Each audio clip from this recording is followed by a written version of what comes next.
ائمہ اکرام کا ہدیہ کیا ہونا چاہیے؟ قاضی محمد اعظم مقتدر صدیقی صدر قاضی چیتاپور کا بڑا بیان۔ مسجد کے ذمہ داران اور عوام کی اس پر توجہ کیوں نہیں؟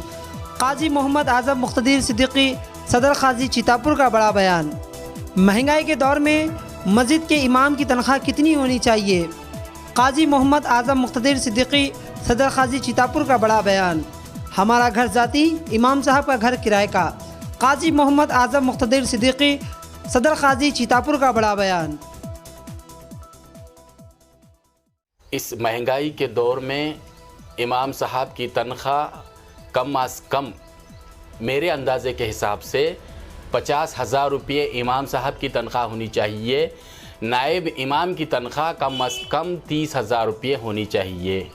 مہنگائی آسمان چھو رہی ہے اور ہمارے امام صاحب کی تنخواہ صرف 8,000 یا 10,000، اسی میں ان کا گزارا نہیں ہوتا۔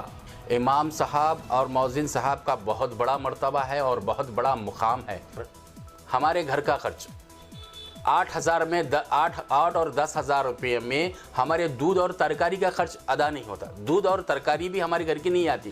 امام صاحب کی تنخواہ ہے 8,000 روپے، 10,000 روپے، تو امام صاحب کیا کرنا اس معاملے میں؟ امام صاحب کی تنخواہ کے بارے میں سوچنا یہ کمیٹی کا کام۔ جب ہمارے اخراجات ادا نہیں ہو سکتے تو امام صاحب کے کیسے ادا ہو سکتے ہیں؟